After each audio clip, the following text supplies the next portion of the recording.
Ini adalah mobilnya Bung Fitra yang kami pinjam untuk review. Tadinya merupakan mobil LMPV yang ditinggikan. Namun sekarang sepertinya tidak seperti LMPV yang ditinggikan. Ini adalah Honda BR-V yang baru. Halo YouTube, selamat datang di channel Motomobi. Yes, berawal dari LMPV yang namanya Honda Mobilio yang ditinggikan. Kenapa? Karena sudah masuk tren SUV. Para pabrikan mobil berlomba-lomba bikin SUV. Dan Mobilio kalau ditinggikan, ganti moncong, dan pantatnya merupakan keputusan yang dianggap tepat saat itu. Tidak banyak biaya yang dikeluarkan dan bisa mendapatkan mobil kelas baru yang bisa dijual lebih mahal. Kapan BR-V pertama diluncurkan? Sedikit sejarah mengenai Honda BR-V. Generasi pertama Honda BR-V diperkenalkan di Indonesia tahun 2015 di Gias. Tampilannya memang jauh lebih gagah dari Mobilio, tapi dulu di mata kami tetap tidak enak karena ini seperti dipaksakan Mobilio dijadikan tinggi. Kemudian generasi kedua keluar September tahun lalu. Ini berbeda. Bukan lagi dari Mobilio, tapi benar-benar didesain baru. Jangan-jangan nanti terbalik, Mobilio yang baru dari BR-V yang dipendekkan. Kami sudah membuat first impression reviewnya pada saat mobil ini keluar. Nonton video itu kalau mau tahu lebih detail. Pada video ini, bagian yang seru-serunya. Nonton sampai habis. Kami suka desain BR-V baru ini, simple, tidak aneh-aneh, dan cukup keren. Lebih SUV bentuknya. Rasanya ingin ganti velg kaleng dan pasang ban BF Goodrich. Kenapa jadi iklan? Tapi ya tetap bukan SUV. Ini adalah mobil front wheel drive yang dibuat untuk dalam kota. Kita buka dulu mesinnya. 4 silinder 1500 cc DOHC. Double overhead cam. Jadi camnya tuh ada 2. Yang pasti mobil ini jadi lebih kencang, menghasilkan tenaga 121 PS atau 119 horsepower, torsinya 145 Nm, tersalurkan ke roda depan melalui gearbox, bukan gearbox, belt box, CVT.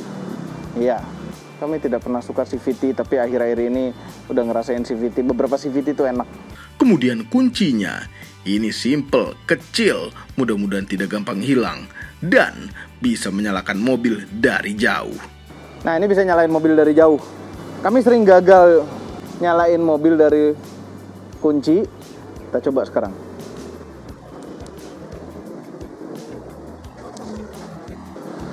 Bisa. Sekarang matiin lagi. Matiin gimana? Pencetnya lagi.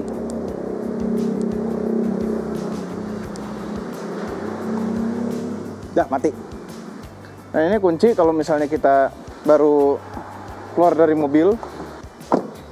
Nah, ada bunyi tit gitu. Berarti mobil ini akan siap mengunci sebentar lagi, kunci sendiri. Selama kunci itu di luar mobil. Nah, kunci kan? Ini udah dibahas di first impression review ya, tapi kami ulang lagi sedikit. Kalau misalnya jok row ketiga dilipat, itu bisa rata karena ini lantainya tuh bisa dinaik turunkan. Kami suka yang praktis-praktis begini.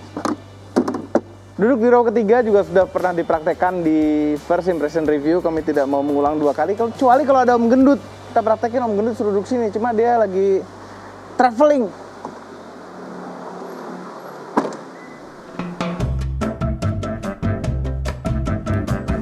Duduk di belakang sini tuh enak. Joknya cukup tinggi, lega. Kaki masih bisa masuk, lega. Di kepala juga. AC double blower, sayangnya double blowernya di tengah sini aja, kayak model zaman dulu. Nggak nyampe ke row ketiga. Tapi nggak apa-apa, ini anginnya pun nyampe ke row ketiga sebenarnya. Cuma kalau misalnya di pinggir-pinggir gini kan lucu. Nah, interiornya ini, joknya enak dilihat dengan kulit. Cuma ini kan kulitnya sepertinya agak tidak kulit-kulit amat. Jadi ini kalau pakai celana bahan begini cukup licin. Kalau pakai jeans mungkin enggak ya. Joknya juga bisa model tegak begini. Atau paling tidur segini, sayangnya nggak bisa tidur sekali, tapi nggak apa-apa, tidur segini sudah cukup untuk bisa istirahat di mobil selama perjalanan. Di pintunya juga di belakang sudah ada lapisan kulitnya juga, plastik keras tapi ada lapisan kulitnya. Enak belakang ada 12 volt power outlet, nggak ada colokan USB-nya. Jadi kalau mau ngecharge lebih dari 2 device di belakang sini pakai colokan 12 volt yang ada output USB-nya 2 biji. Kan tingginya pas lagi ambrasnya. Enak sebenarnya di belakang sini, cuma licin. Pindah ke depan. Kunci ya? Siapa yang hidupin cat lock? Ini kalau mau buka kap mesin sama membuka tangki mesti diingat-ingat karena tarikannya mirip. Posisinya cuma atas bawah aja, yang atas tangki, bawah kap mesin. Heran. Kita nyalain dulu karena panas. Mobil sekarang gitu ya, jarumnya bermain dulu. Terus ini ada BRV dan ada suaranya, dulu gitu. Ini kalau nggak kita pencet OK nggak akan terjadi apa-apa, harus pencet OK dulu. Kenapa ya? Ini disclaimer seperti ini tuh seperti istri lagi ngomong. Dia ngomong apa aja kita OK. Ya, interior ini nggak kelihatan seperti modern mobil baru sekali gitu, enggak. Tapi jauh lebih bagus dibanding dengan saudara-saudaranya yang salam satu dashboard itu. Ini dashboardnya jauh lebih baik. Ya, kami nggak suka dashboard tuh disama-samain di semua mobil, semua tipe mobil. Walaupun ini sebenarnya dashboardnya Brio Amaze, nggak masuk di Indonesia Brio Amaze, tapi ya beginilah dashboardnya. Plastik keras, tapi ada kulit-kulitnya juga. Di dashboardnya juga ini, dengan jahitan asli. Ini nggak ada jahitan palsu sama sekali nih, semuanya jahitan asli. Luar biasa. Dan lapisan kulit bukan hanya di jok juga, tapi di setir. Jadi setir megangnya enak. Dengan stitching atau jahit-jahitan berwarna putih. Sayang rem tangannya nggak dibungkus juga ya. Coba kalau rem tangannya dibungkus juga tuh. Karena di sininya ada kulitnya juga, ada shifternya. Head unit bisa colok Apple CarPlay dan Android Auto, jadi aman. Dan layarnya itu lumayan, ya cukup lah besarnya ya. Tapi audionya, suaranya untuk mobil kelas ini, suara audionya lumayan enak. AC sayang sekali tidak ada defogger depannya. Bisa diatur arahnya hanya muka dan kaki. Defogger depan nggak ada dan defogger belakang pun nggak ada. Jadi kaca belakang tuh polos aja, nggak ada apa-apaan. Nah, colok-colokan tuh ada di bawah sini. Dua colokan USB, salah satunya yang untuk ke head unit dan 12 volt power outlet. Masih dengan rem tangan otot, sayangnya begitu, dan ini sudah tipe termahal. Cuma nggak apa-apa. Kami suka rem tangan otot, cuma zaman sekarang tuh mobil rem tangan jari tuh jadi terasa jauh lebih mewah. Shifternya ini rasanya tuh masih sama seperti Honda seperti biasanya. Ya, ada goyang-goyangnya begitu. Geser-gesernya tuh agak terasa kurang mewah gitu, tapi nggak apa-apa lah, ini bukan mobil mewah sekali juga. Setirnya dipegangnya enak, kami suka. Kegiatan jempol banyak sekali. Sebelah kanan tuh untuk urusan cruise control, bisa adaptive cruise control, lane keeping lengkap. Dan ngontrol MID ini, MID untuk urusan kehematan isinya dan urusan adaptive cruise controlnya dan lane keepingnya. Sebelah kiri untuk urusan audio dan telepon. Combination sih sebelah kanan ada auto. Nah, jadi headlamp ini ada autonya, dan kalau di off ini dia toeng mental balik begitu loh. Jadi kita nggak tahu ini on apa off posisinya. Terus ada auto high beam. Auto high beamnya ini kita sekarang posisi auto high beamnya nyala. Jadi kalau nggak ada mobil di depan malam-malam itu akan nge-high beam sendiri. Sangat berguna sekali untuk perjalanan di luar kota. Sebelah kiri wipernya sama sekali nggak ada auto. Ini untuk kontrol wiper depan dan wiper belakang. Ada intermittennya juga. Iyalah, mobil mahal. Ya, ini udah termasuk mobil yang cukup mahal. Instrumen clusternya sederhana, biasa dengan jarum, speedometer dan RPM, MID di tengah. Nah, untuk urusan bensin ada di MID-nya juga. MID simple tapi berfungsi dan berguna. Tentu karena ini adalah yang Honda Sensing, ada fitur-fitur tolak bala. Lane departure warning, terus ada anti nabrak. Mobilnya akan ngerem sendiri kalau mau tabrakan. Pertama dikasih warning dulu, woi kedekatan mobil depan. Terus ngerem deh. Traction control, tombolnya sebelah kanan sini. Jendela itu ada autonya tapi hanya di driver side, yang lainnya nggak ada auto. Up maupun down. Di pintu, kantong pintu lega. Sini bisa naruh-naruh juga. Ini tempat naruh-naruh lagi di dekat colok-colokan. Terus ada 2 buah cup holder. Terus di bawah rem tangan masih bisa ditaruh sesuatu. Walaupun kadang-kadang kalau kegedean yang kita naruhnya akan kejepit tangan kita. Konsol tengah coba buat naruh-naruh barang juga, tapi kecil sekali. Terus di konsol tengah ini sayangnya fungsinya tidak sekalian armrest gitu. Ini terlalu pendek untuk jadi armrest, padahal udah dilapisin kulit enak begini. Jadi kalau mau pakai armrest di konsol ini harus miring gini duduknya, nggak cocok. Nah, ini tutupnya ada cekokannya untuk narik rem tangan. Jadi pas kita narik rem tangan itu nggak kegesek ini, ya, plastik licin. Jadi tuh Lacinya gede. Ya nggak gede amat tapi lumayan. Oke, saatnya kita jalan. Intinya video ini adalah merasakan mobil ini. Apakah enak? Apakah cocok untuk Anda? Tonton videonya sampai habis. Tapi sebelum jalan, tentu kita posisikan dulu posisi nyetirnya yang pas untuk kita. Joknya itu bisa dinaik turunkan dan tidak bisa dinaik turunkan bagian depannya, sayangnya. Tapi nggak apa-apa, itu bisa naik turun. Nah, setirnya sayang sekali ini bisa diatur, tilt bisa, tapi nggak bisa teleskopik. Heran. Nggak, kenapa sih? Apa sih susahnya bikin teleskopik ya? Punya kok, pasti Honda punya sistem teleskopik untuk mobil ini dan nggak dipasang. Karena kita nggak nyetirnya akan jauh lebih enak kalau misalnya bisa teleskopik. Ini posisi nyetirnya nggak buruk-buruk amat memang, tapi kalau teleskopik bisa jadi sempurna. Kenapa? Heran. Yuk jalan. Oke, sekarang nyetirnya. Kami tes dulu lewat jalan kecil. Ini tidak seperti bawa mobil 7-seater. Masih sangat terasa kecil. Apa karena kabinnya itu kecil sehingga membuat rasa mobil ini jadi kecil? Dan jalan tikus biasanya banyak polos tidur. Nah ini kalau kena polos tidur itu empuk. Ngayunnya tuh enak, terasa mahal begitu. Guncangan besarnya tuh halus, tapi kalau pas perjalanan yang gelombang-gelombang dikit atau gerenjel-gerenjel itu agak-agak terasa. Nggak tuh mobil sekarang kenapa banyak yang begitu ya? Mobil Korea, mobil Jepang sekarang ini begini. Atau mungkin engineer zaman sekarang itu menentukan bahwa sistem suspensi seperti ini itu lebih baik untuk umat manusia. Suspensinya, yes, bagian yang tersusah untuk dibuat karena mobil ini titik beratnya agak di atas dan juga ringan mobilnya. Sebenarnya sulit untuk membuat jadi nyaman sekaligus stabil. Namun Honda ini cukup nyaman dan lumayan stabil. Nah terus bicara soal kekedapan mobil ini cenderung biasa saja, nggak kedap-kedap amat. Suara motor masih kedengeran gitu, cuma memang jauh lebih baik dibanding dengan Honda BR-V sebelumnya. Motor lewat sebelah kiri kedengeran, road noise-nya ada, cuma again ini sudah lebih baik dibanding Mobilio yang ditinggikan, yaitu BR-V yang lama. Katanya kalau hujan suaranya berisik, atapnya, jadi atap ini nggak ada peredaman lagi mungkin, jadi berisik sekali dan suara motor juga masuk gitu, heran. Iya, bukan masalah karet aja, kalau peredaman itu body pun harus ada lapisannya lagi. Dan ini memang market yang bagus untuk seperti di Begja itu, peredam. Jadi iklan Begja tapi nggak apa-apa, kita saling bantu-membantu ya. Oke, ini di jalan beton, terdengar sedikit di 60 km per jam. Ini kalau udah di atas 100 km per jam, ada suara angin-angin dikit di spion. Terus ini kalau misalnya kita lagi lihat Google Maps, kita send kiri, wah petanya hilang, berubah jadi blind spot. Kamera yang di bawah spion itu akan menyala, menampilkan di sini kalau misalnya kita nge-send kiri atau kita pencet tombol ini. Kayak begini. Ya. Tapi kalau misalnya kita lagi send kiri sambil ngeliat peta, kita nggak mau ngeliat ini, pengen ngeliat peta, tinggal pencet lagi tombolnya.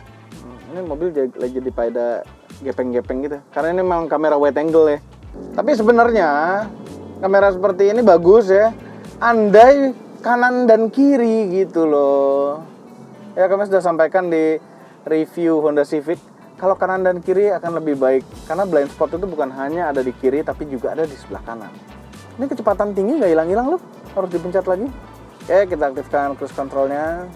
Ini larinya lumayan ya, pelan memang, cuma cukup oke untuk ukuran 1500cc CVT. Nah ini karena adaptive cruise control, apabila ada mobil di depan kita bisa mengatur jaraknya. Di sini ada 4 level jarak.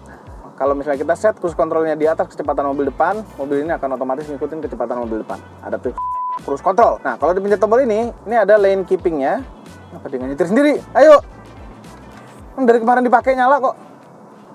Apa yang membuat dia tidak nyala?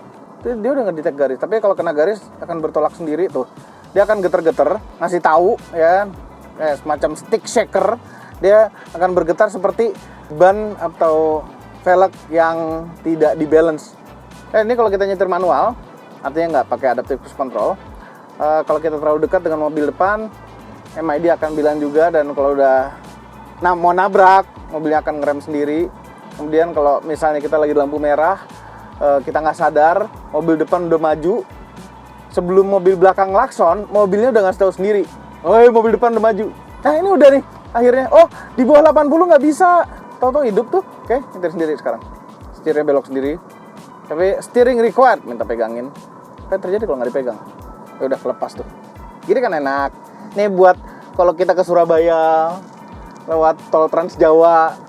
Ini sambil santai ngobrol-ngobrol, tetap memperhatikan jalan ya, siap-siap ambil kendali kalau misalnya terjadi apa-apa, misalnya dipepet orang, tapi tetap harus fokus dan terus liatin ini, siapa tahu minta pegangin. Dan dia selalu minta pegangin. Ini misalnya kalau habis dipegang, lepasnya berapa detik, dia minta pegangin lagi.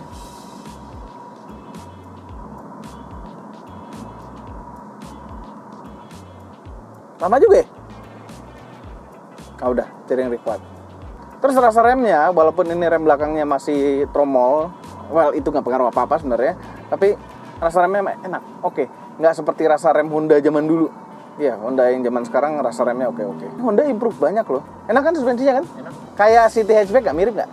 Lebih empuk, ini kayaknya karakternya sama tapi dikerasin. Ya, karena ini 7-seater. Terus bicara kehematan.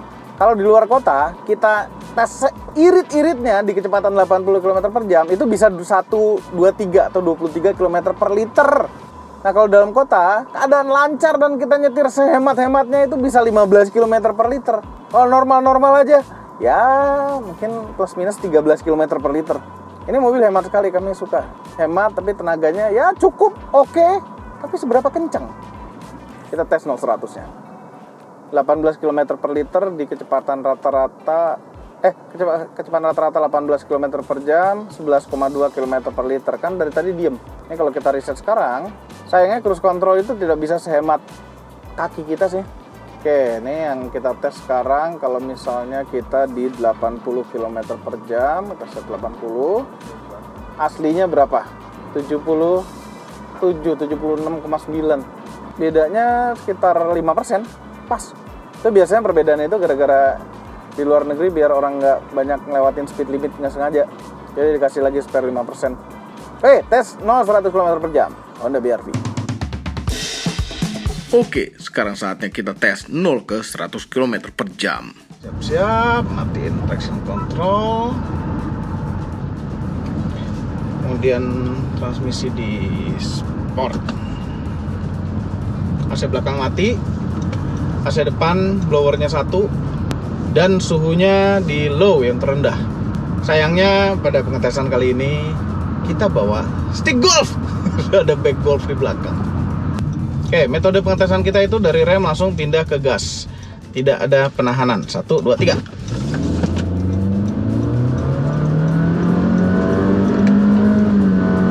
Seperti ada ngoper-ngopernya.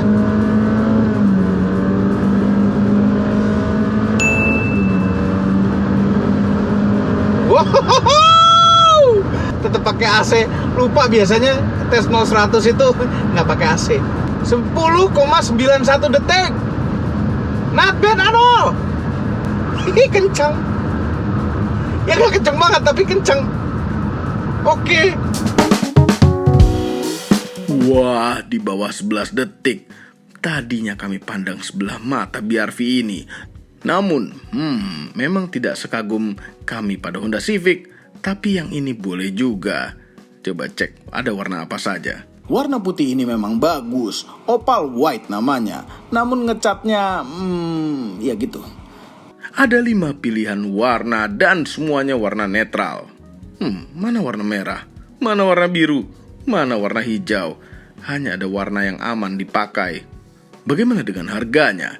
Yang paling murah itu adalah Rp278.900.000 tipe S manual. Kemudian tipe E manual Rp292.900.000. Untuk yang CVT otomatiknya Rp302.900.000. Kemudian tipe Prestige-nya Rp324.900.000. Hanya ada automatic CVT. Dan yang termahal yaitu BR-V yang ini, tipe Prestige dengan Honda Sensing. Sebentar, tarik nafas dulu untuk menyebut harganya.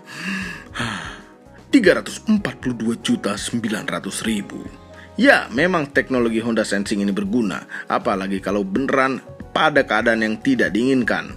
Ini bisa menyelamatkan nyawa Anda.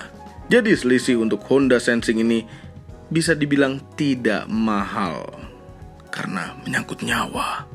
Kalau dibandingkan dengan kompetitor-kompetitornya, Xpander Cross, Suzuki XL7, harganya mirip-mirip, dapat kabin yang lebih besar, tapi tidak mendapatkan sensing-sensingan. Jadi seperti beda jenis, karena BR-V sekarang tidak dari Mobilio yang ditinggikan. Overall mengenai Honda BR-V yang baru, merupakan mobil yang sangat cocok untuk keluarga baru, siap-siap punya anak banyak, nyetir sendiri untuk sehari-hari enak, buat bawa keluarga pun muat. Kami menikmati nyetir Honda BR-V ini. Semua ini adalah opini pribadi saya, kami tim Motomobi tidak dibayar oleh siapapun dan apapun yang terlihat pada video ini. Jangan lupa tekan tombol jempol ke atas dan subscribe channel Motomobi, Omobi, dan Mesmobi apabila belum berikut dengan tombol loncengnya. Share video ini ke seluruh dunia melalui sosial media Anda dan jangan lupa follow sosial media kami yaitu Instagram Motomobi TV. Terima kasih telah menonton.